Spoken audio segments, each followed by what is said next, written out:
They may be called the next generation, but they're the church of today. Reach, disciple, and mobilize students to share the hope of the gospel. This is the GenSend podcast with Shane Pruitt, Paul Wooster, and Lacey Villa Sr.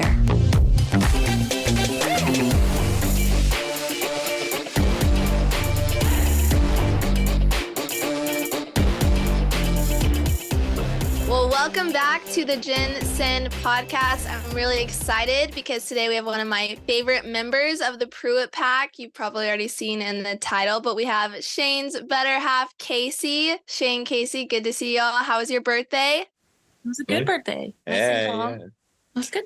Yeah, and you're right, Lacey. She is definitely by far the much cooler Pruitt of us two, for sure. I acknowledge that. She keeps the Pruitt pack together and moving forward.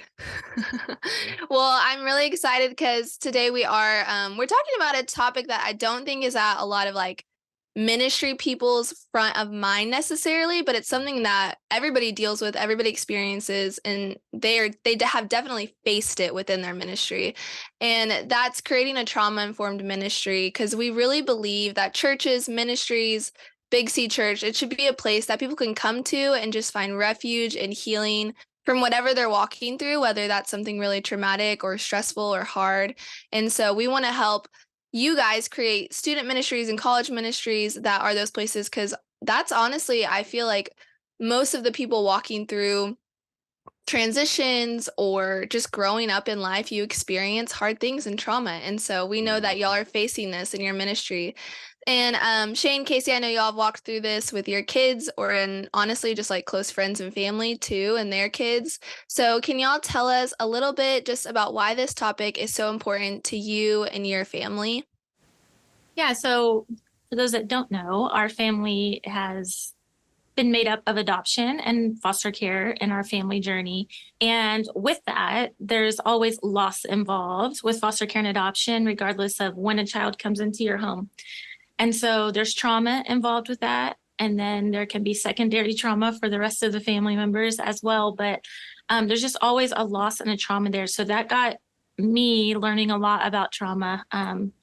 And I just am really passionate about student ministries, children's ministries, collegiate ministries, and educating their leaders and doing trauma-informed training for their leaders. I just feel like it's really important. And as we've walked our kids through, most of our kiddos who are adopted are still very young, but we've seen all throughout student ministry that we've served in and led just different kind of traumatic backgrounds. And sometimes that can be hard for leaders to navigate because they'll see behaviors and think that this kid is just misbehaving and trying to disrupt me, instead of knowing that there's a reason behind that behavior. Maybe what they're talking about makes that kiddo feels so uncomfortable that the only response they know is just to be silly and outgoing and loud and be disruptive. And they could be labeled as the bad kids in the youth group sometimes. So I just think it's really important for our leaders within the next 10 ministries in our churches or outside ministries to really educate our leaders in trauma-informed leadership and the kids that we minister to. Yeah.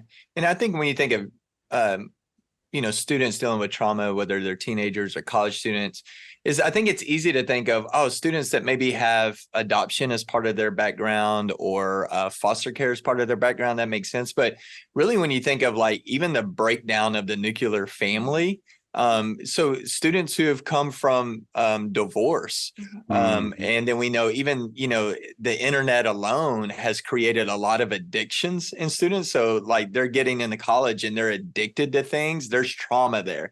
So all the way to say is probably every student is dealing with trauma in some form or fashion. And I think a lot of times, especially in the church and in ministry, we can go after those behaviors instead of actually going after the root of that. Paul, I mean, you've shared a lot even about ministering to students early on when you were doing college ministry in California, and how many of those students were already addicted to things, or they had really rough home backgrounds and trying to minister to those students, right? Yes, I would say more often than not, the average student is coming into college with an addiction to pornography, or also many of them are from broken homes. And so those either the other, or both often they show up and they're pretty broken in a lot of ways. And so there is an aspect of this healing process and working with students and understanding that going into the context of ministry that we're in. Yeah, and I think it's just important to be aware of, because even the things we're teaching about may have a hard time translating. My parents got divorced when I was 13 years old, and my dad struggled with alcohol and wasn't involved in my life for many years because of it. And so when I didn't start going to church till my parents got divorced. And when I first started going and heard about like a heavenly father and him loving me, that was like a really hard concept for me to really grasp. When your earthly father, you're going through really hard things with them. And so I think we just have to be aware of, like, sometimes when kids may be rejecting something that you're trying to teach, there may be trauma involved in that response. And it was for me. I know it took a long time for me to really be able to, like, view God the Father as a loving, unconditional love type father, versus what I was experiencing at the time in my life. Yeah, I've had a similar experience, and I think that honestly, understanding trauma was helpful for my own spiritual growth, and then also just walking alongside students and leaders and things like that, and knowing, because it affects your faith so much. Your emotional health affects how much you can mature, I think, as a believer. And I know, before we get too deep into the conversation, I know the word trauma is thrown around a lot. We've already said it probably 20 times since starting this podcast. And so I want to break down this word just a little bit.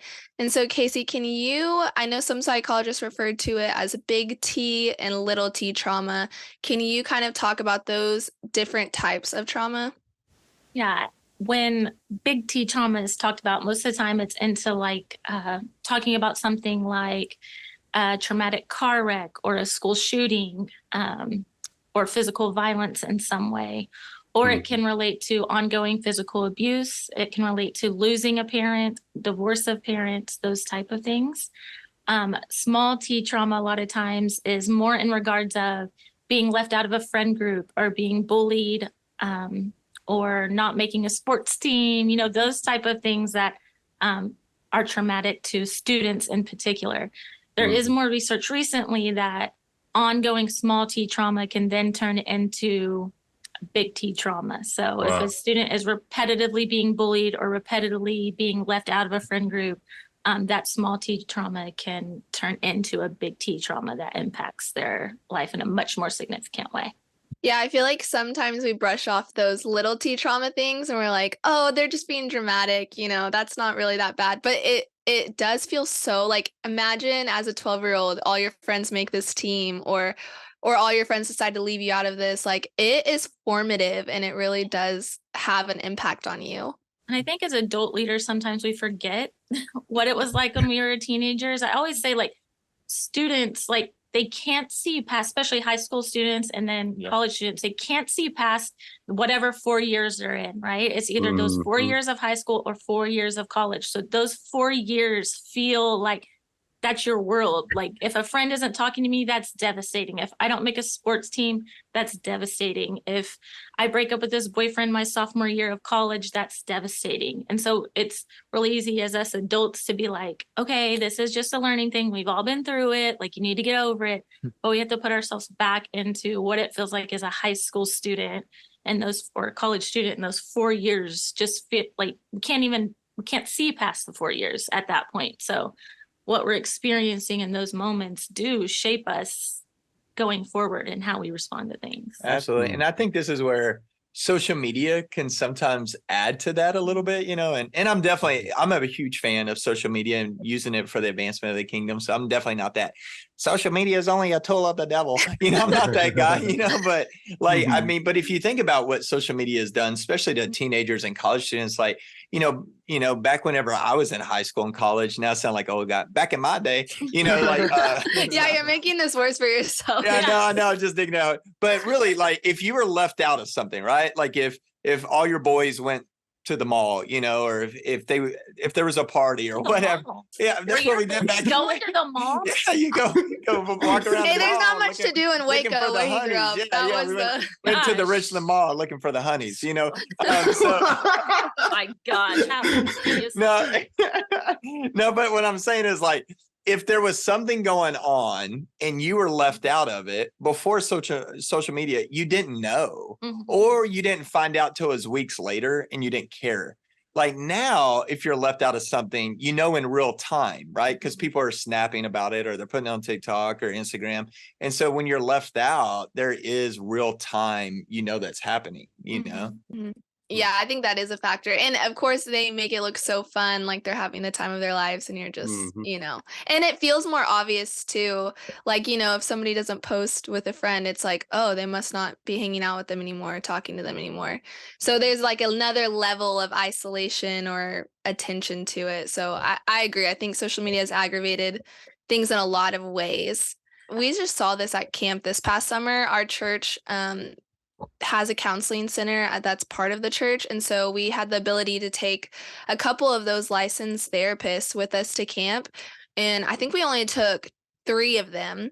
And I mean, I did not see those therapists without a student probably the entire time of camp. I mean, they were extremely overwhelmed with just the amount of students coming forward, and they were dealing with some really, really serious things. And not that we haven't had students open up in the past about it, but it was, when you're talking to a licensed therapist, there's a different level of trust, and you feel like, you're talking to a professional, you can open up a little bit more. And so we were just honestly, they were overwhelmed. We were shocked by the response. And so I know next year they're wanting to take double the amount of therapists just Wow. because of the serious things that they were dealing with. And we take a lot of kids who are in the foster care system who are adopted. And so that, as y'all know, adds another level to it of things that they're dealing with and processing.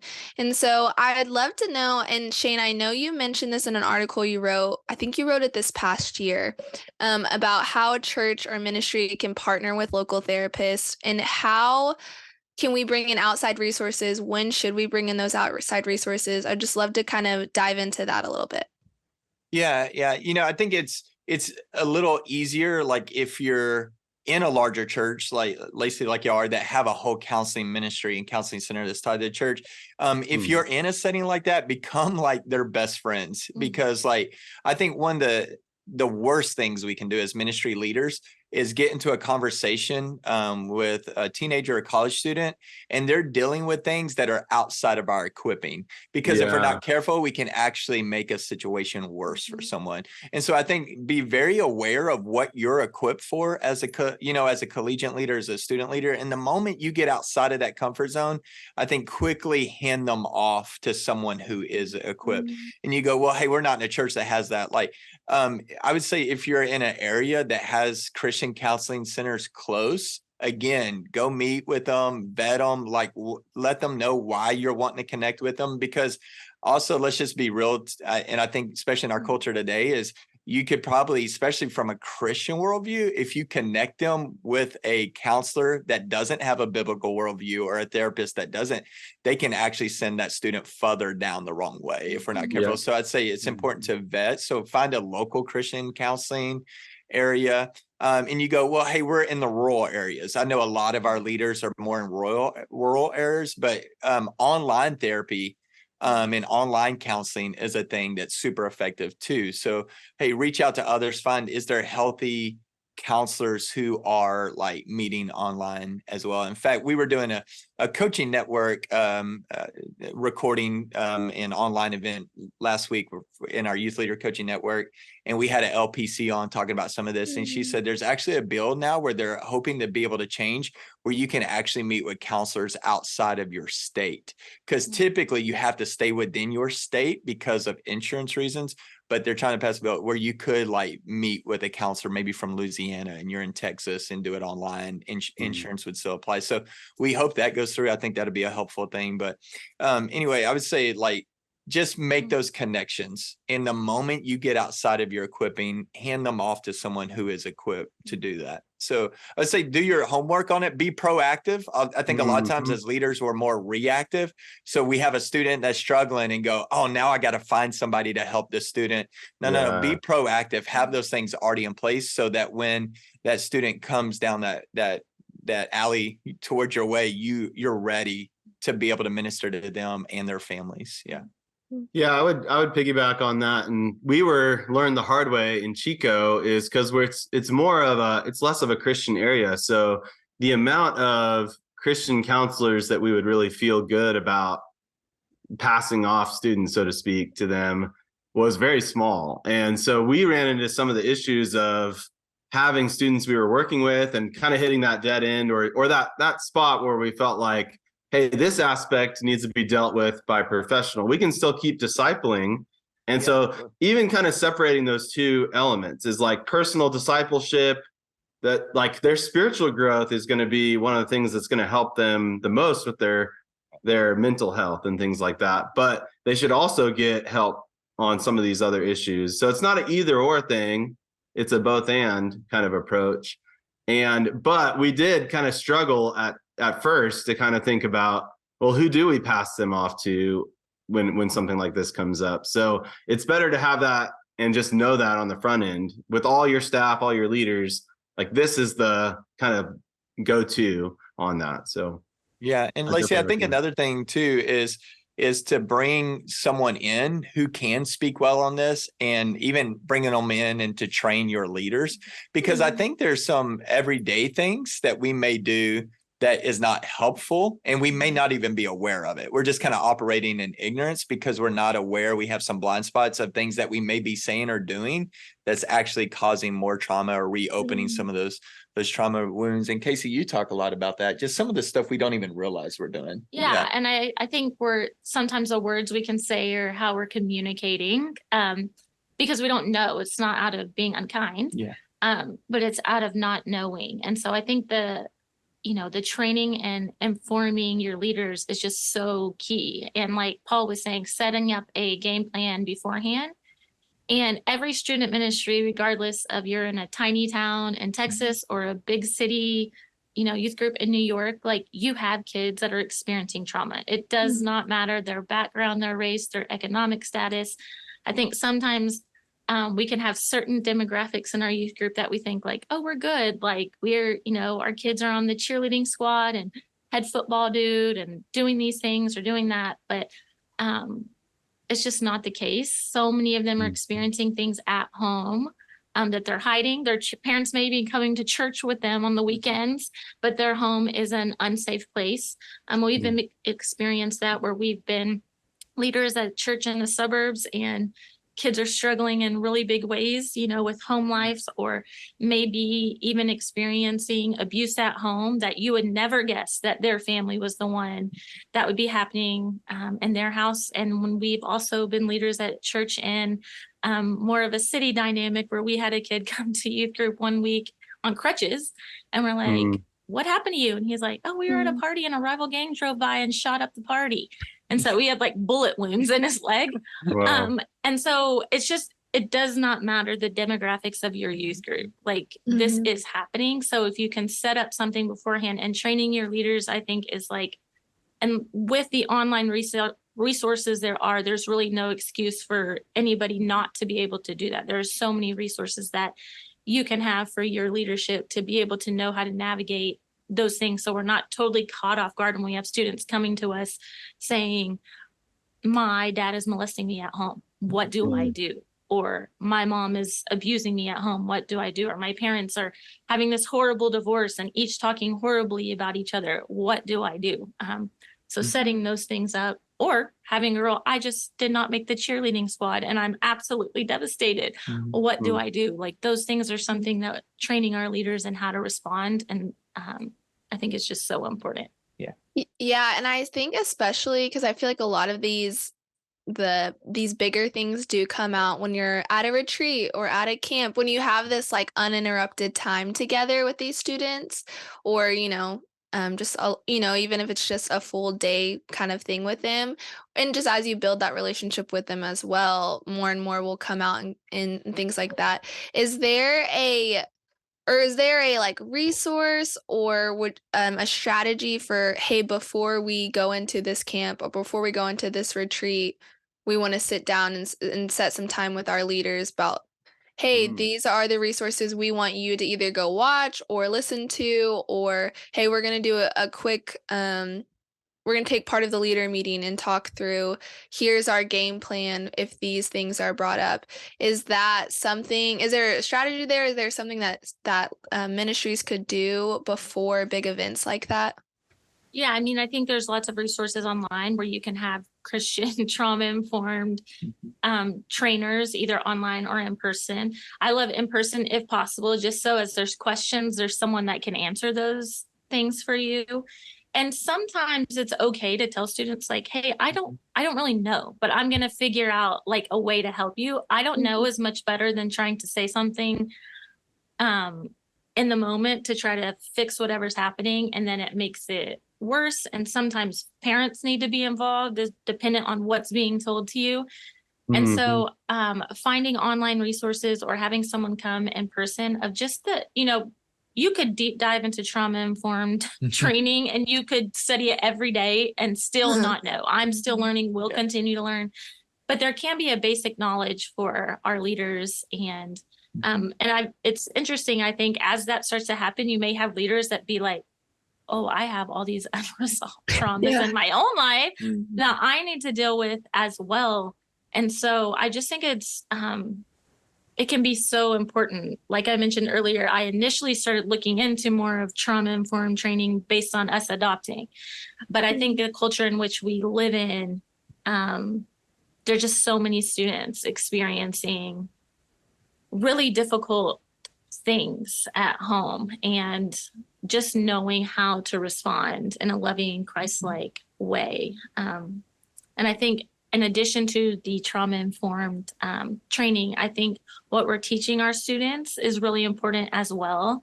I'm all about fun and doing things in a fun way, but if we're not equipping our students with like the actual meat of the gospel in the Bible, like it's not going to sustain them in their hardest of life circumstances. And so we just recently, for those that don't know, just lost our son, just went home to heaven about 6 weeks ago.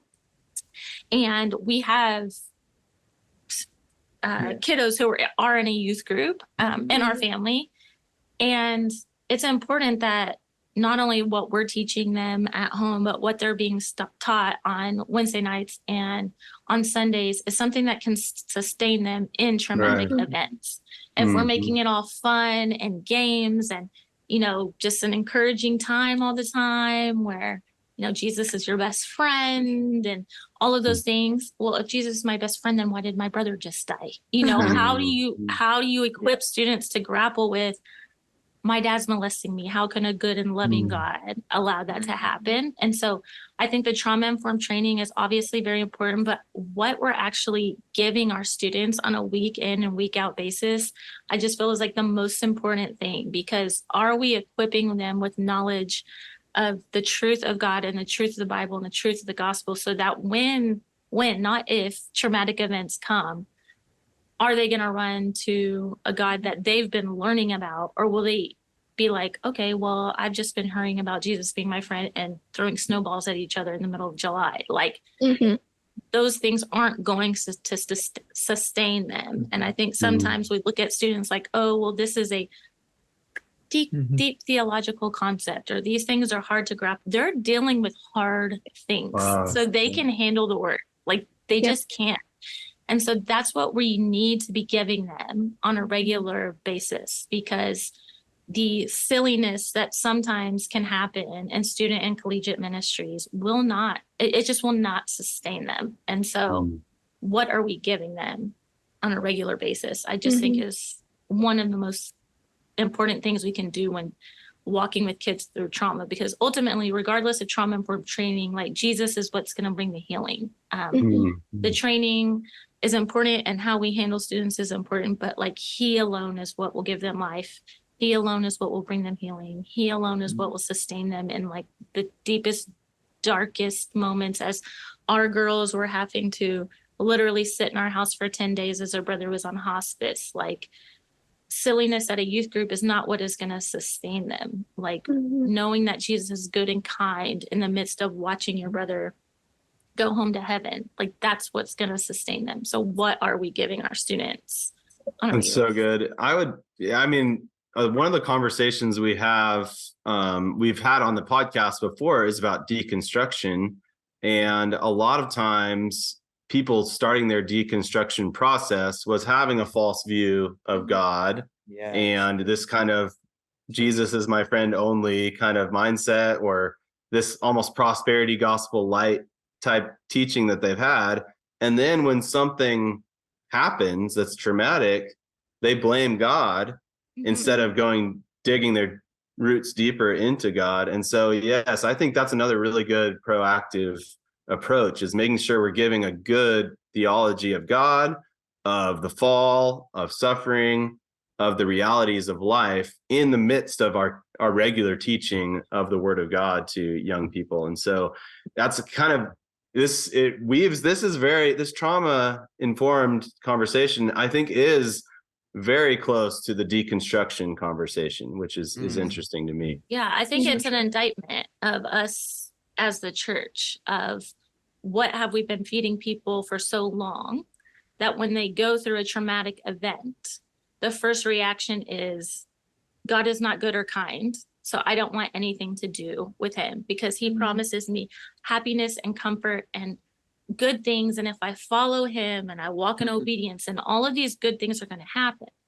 Problem is, that's not what the Bible teaches. There's very many times throughout scripture that people are walking in obedience very closely with the Lord, and extreme suffering is what is in response to that. And so we have sometimes, especially in the West, especially when it comes to students, but I would say with adults as well, have made our faith to be something so shallow that when life circumstances rock us to the very core, we really do not know what to do.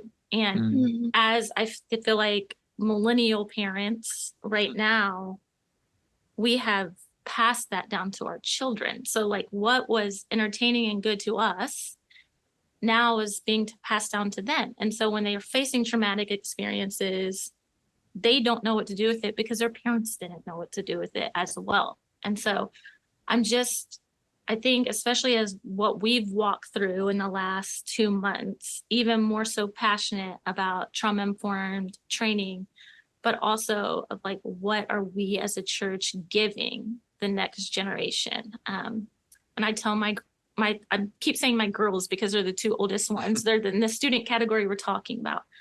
But I just keep telling them, like, the Bible promises us suffering. I mean, it's not fun. I hate that reality, but it's just true. But it also promises that God is with us in the midst of that suffering. I always talk about when we go to Africa, when you're in Africa, it's, we're enduring suffering or trauma.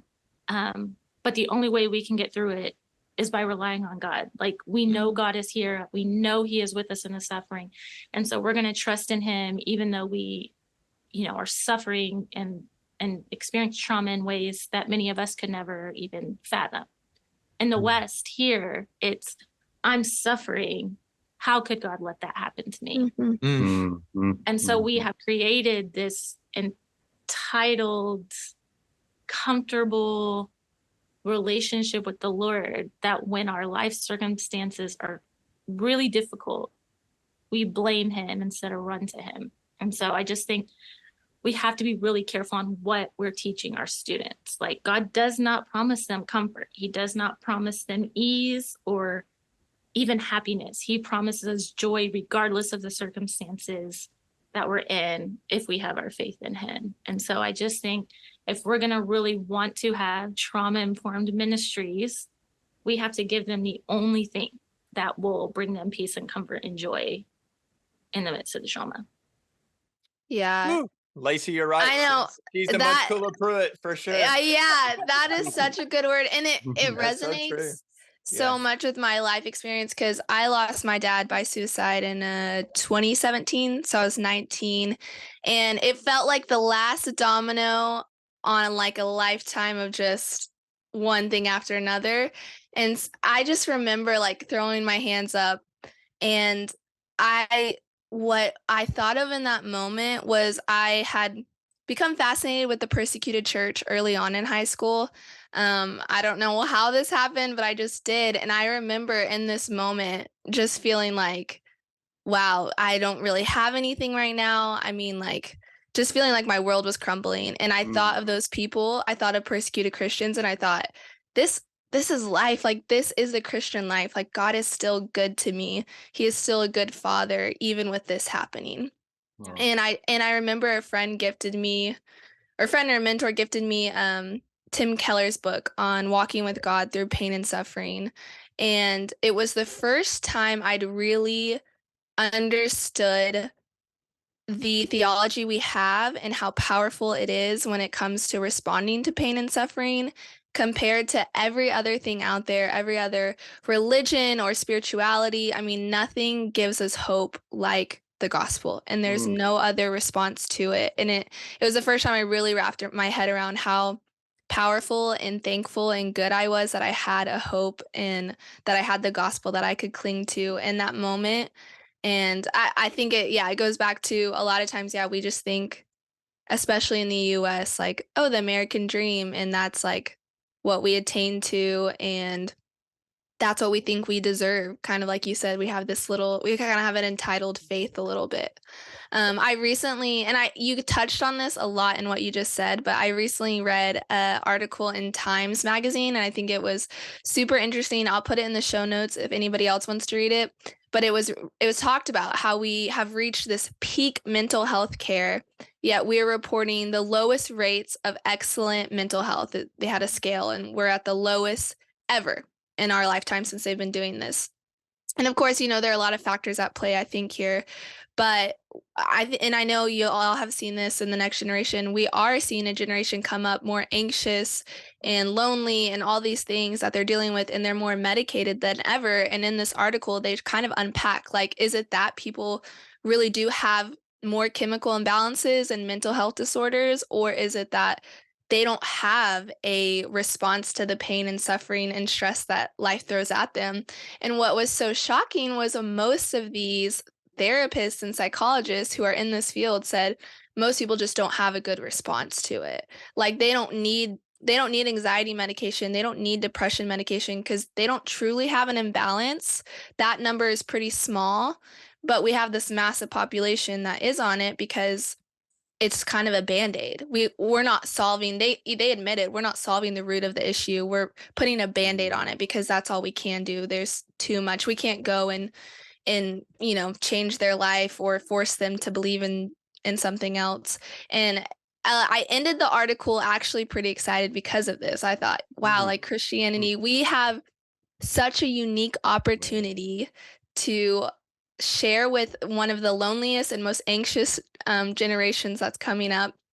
And we have the opportunity to share with them the hope of the gospel, because we have such a unique response to pain and suffering and stress that we can give them. And so I know Casey just gave an incredible word on this, but do y'all have any more thoughts about how we can just, again, disciple and equip our people, even our leaders in our ministries, to face different sufferings in life?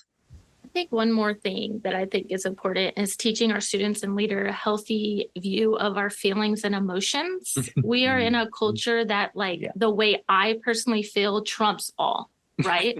So if I'm very sad or I'm very upset, then that's valid, even if it's not valid. Sometimes we have let our feelings and emotions rule everything. I mean, there are many moments in our house where we have lots of emotions from lots of different little people.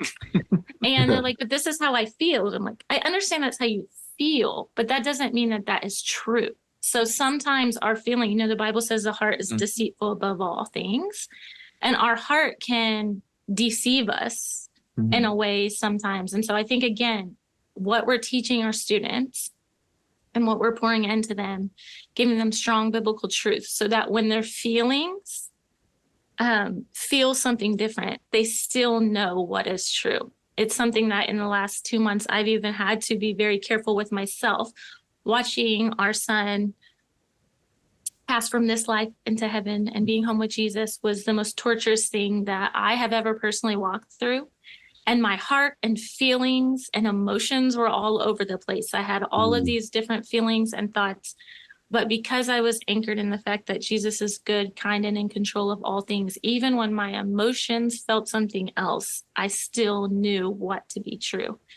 And so I think that's important as well. Of we have a culture screaming at this generation that like their emotions and how they feel and their own personal truth and their own personal walk like is what is most important.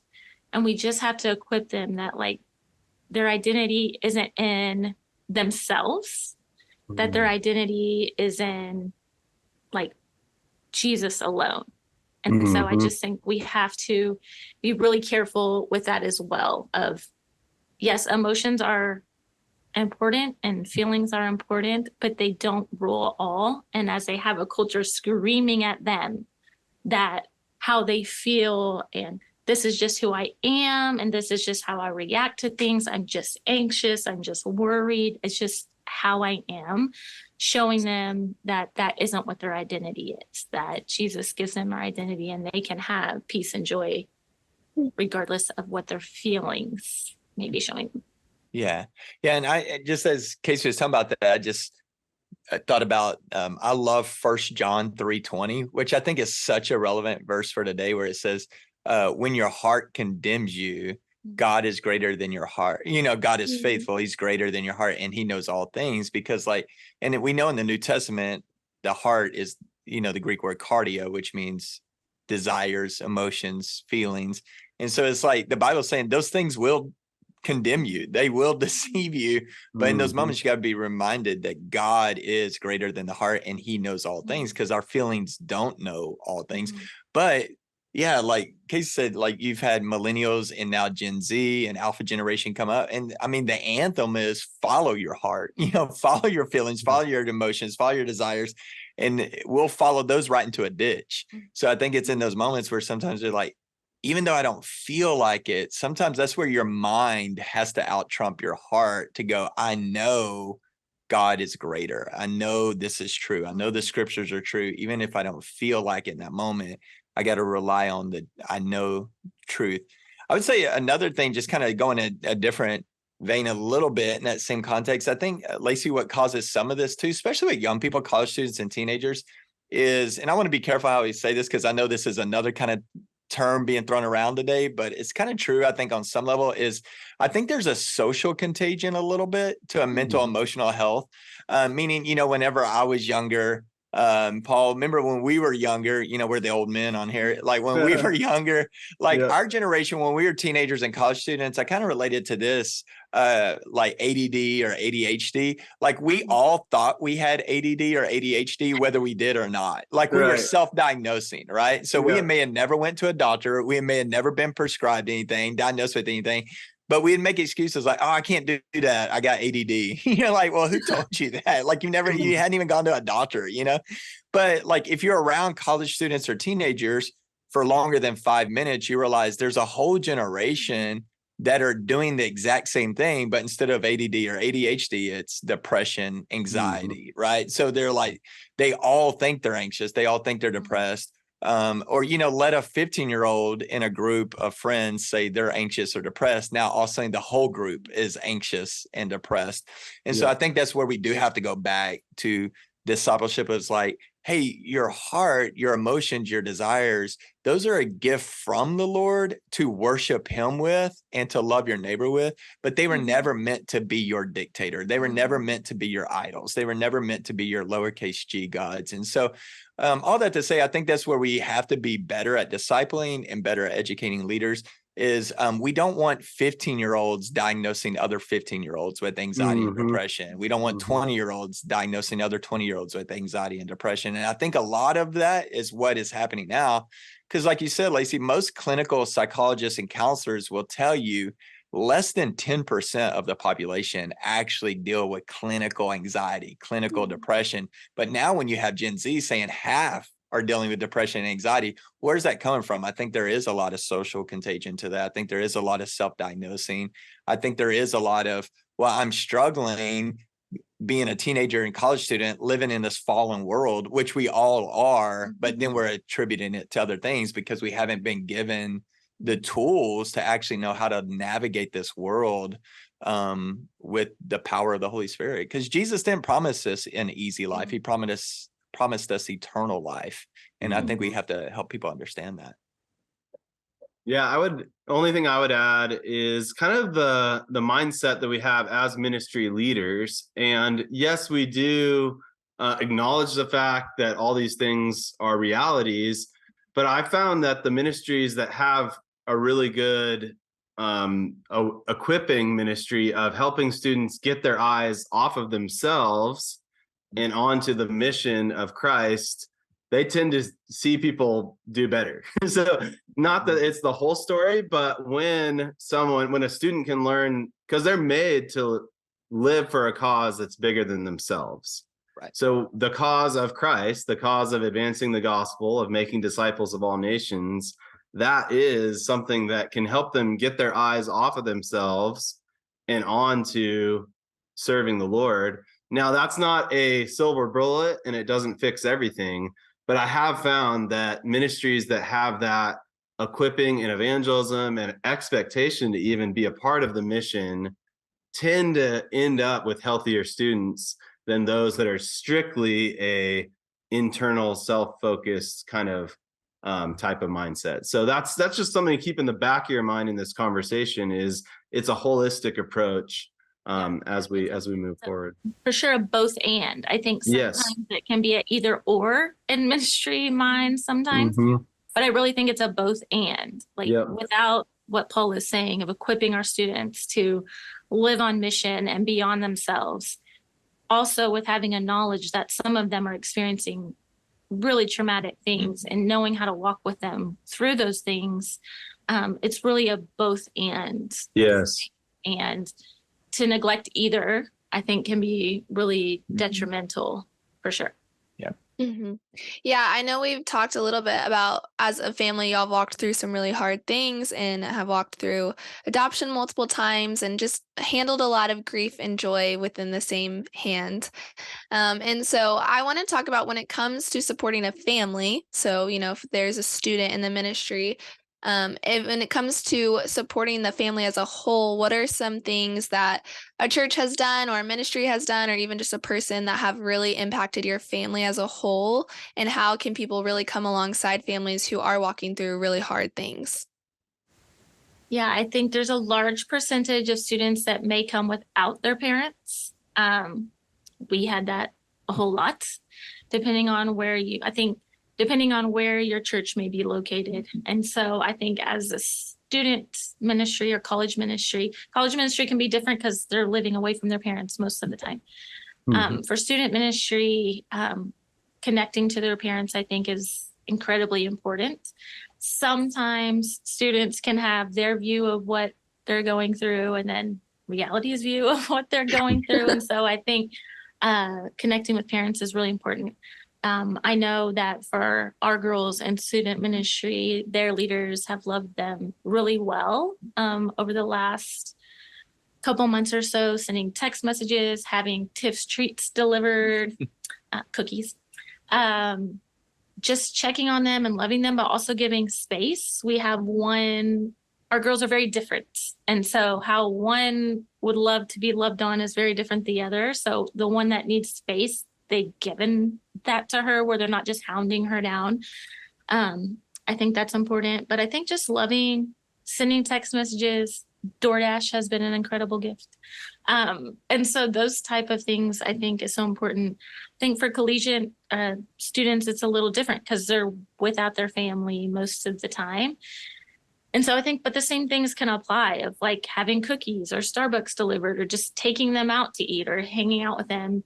Showing that you genuinely care about what they're going through, I think, is the most important thing. Genuineness, authenticity, that you don't just see them as a project or a check off the to-do list. I think if there's anything, just being genuinely who you are towards them, I think is so very important. For our oldest daughter in the youth group, that has been the biggest thing for her, connecting and being a part of her student ministry, because some of the leaders are not like, they're not the same like as our daughter, but it's genuinely who they are. And so that's connects to her in such an amazing way, because they are genuinely just, they're not trying to put on a show for anybody. And so I think just the genuineness, authenticity, showing up, crying, hugging, just being there in a genuine way has made the biggest impact for all of us. Yeah. And I think if you're trying to really minister or support a student or a family through times of trauma or grief, is like Casey's saying, I love that, the tension of like, you don't want to be overbearing, right? Because you don't want, like, they're already carrying a heavy load. So you don't need them to carry your load too, by being overbearing. But I would say be proactive and show the initiative. And I kind of even learned this in my own journey of grief over these last couple of months of like, because I used to probably be that guy like, hey, I want to give some space. So I'd just be like, hey, thinking about you. Let me know if you need me. But when we're doing that, we're kind of inadvertently putting the ball in their court, and they're barely making it through the day sometimes. You know what I mean? Because they're going through trauma, they're going through grief. And so you're putting the ball in their court to go, hey, if you need me, then come chase me down, or come, find me, and then I might help you. And so I'm like, so I would say, like, don't just go, hey, I'm here if you need me. Like, be proactive. And maybe that proactive is just sharing scripture. Hey, I prayed for you today, and this is what I prayed. Hey, here's a gift card. Here's some treats.